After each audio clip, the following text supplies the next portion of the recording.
Assalomu alaykum, qadrli Kattol House kuzatuvchilari. Bizda 8 soatli issiqxona uchun tayyorlagan kattolimiz bu Namangan viloyati To'raqo'rg'onga tayyor bo'ldi. Hozir dastlabki tayyor qilib qo'ydik. Buni kran ishlanganlarni qatirganimiz yo'q. Labboda shikast etib qolyapti. Tayyor qilib oldik. Kranning hamma tayyor. Kattolimiz ikkita kitob o'tib kitob rostdan tushadi. Bunaqasiga turba to'qilgan, aylanib 8 ta kitobdan aylanib tepaga chiqib ketadi. O'rtada ikkita turba, turbaning orasida ham kitobning orasida ham turba bor. Yangilik qilib o'zgartirdik. Yana ham xudo xolasa effektiv olishga harakat qilyapmiz. Kichikroqdan qo'yganmiz, chunki issiqlikni ichkarida qisib olishimiz kerak. Bunga harakat, sekin-sekin o'zgarishlar, yana ham takomillashtirishlarga harakat bo'lyapti. Bu safar quruq azori bilan cheklanmaymiz. O'zim ham birga Namanganga borib, To'raqo'rg'onga bir yo'l akamiz sistemalarini ko'rsatib qo'yaman. Akamiz YouTube'dan bizni ko'rib zakaz qilgan. Birinchi obunachilarimizdan ekan. Katta yo'lda ham chiroyli narxlarda dastlabkilari ichida beriladigan qilib xudo xolasa qilyapti akalar. Mana bu turba katta yo'lda tushunadi akalar. Turba liftga qaraganda issiqni zo'r o'ziga oladi. Shuning uchun turba bilan ko'p ishlaymiz. Pastlari ham eshiklar normal, mana konkret ruchkasi. Tepadan tashlasa ham nimani ko'mirni tashlasa ham hech bo'lmaydi. O'txonamiz 220-230 kilo ko'mir oladi. Areshga, belolma areshga hisob aytamiz akalar. Angrenda rasxod ko'p bo'ladi.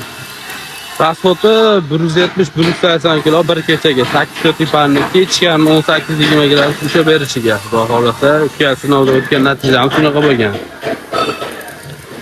Akalar bu 7-8 soatlarga beriladi. Nimaga biz o'txonani kattaroq qilib qo'yamiz? Anomal sovuq ketib qoladigan bo'lsa, bir zapravka bilan chiqib ketish kerak. O'sha 170-180 kilo tashqari -5, -6 ga hisob olinadi. -10 dan o'tib ketib, -10 bo'ladigan bo'lsa, samo-sabab rasxod 230-220 kiloga chiqib ketadi. Ashuni hisobidan kattaroq qilib qo'yganmiz. Shuni sovuq ketsa ham bittasi 220 kilo zapravka qilib qo'yib damini olaveradi, ertamanga chiqib ketadi. Shunaqa akalar bizda. Hisobimiz belolma, qirg'iz, qozoq ko'mirlarga hisob olinadi. Angrenga akalar rasxod ko'p. Angrenga 250 kilo rasxod. Chunki bilasizlar, kaloriyasi past.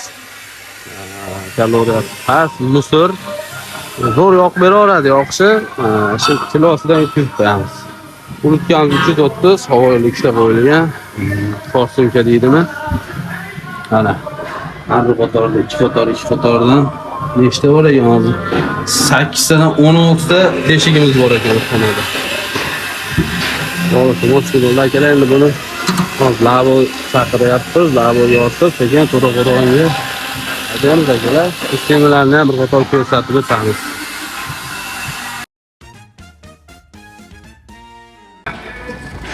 Bu bana labo keldi, ortib oldik. Turistlar enini laboda eganlar. 307 holatga tushsa, bayroq tushirgani, ko'tarildi, sirib turib tushirgani kishi ham tushirib qo'yadi. Ikki qilib uxlasak bo'lar, bat tushirish muammo bo'ladi, yap ketaveramiz. Bu yog'i Namangandan reportajni davom ettiramiz akalar.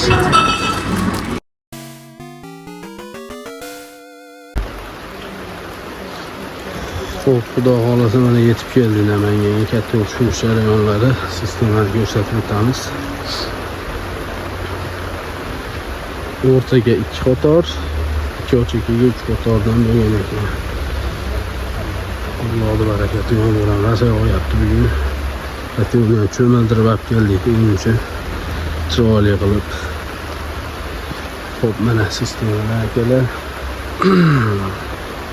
Zo'r. Sistema zo'r. Hammasi qirg'ili turba aylangan ekan. Mana bu yoqlariga ikki tomon qilib go'zal qilishibdi. Termizlarga simlari ham tayyor, xulosa ishga tayyor bo'lib turibdi. Politsiya Namangan To'raqo'rg'on qiziqqanlar, shu Namangan To'raqo'rg'on atrofidagi qiziqqanlar bo'lsa, Telegramda yozsanglar akamni nomerini beramiz. Gaplashib kelib, katta yo'lni ko'zinglar bilan ko'rib, xudo xolasa 15-20chilarga ko'raman deyapti. 15-20chilarga ko'rsa, quvonish ishlari ko'rinib boradi. Katta yo'lni chuqurlikda o'ynaydi ekan, mana chuqurga joylashib qo'yibdi. Obratchilari, arachilari, rashidlari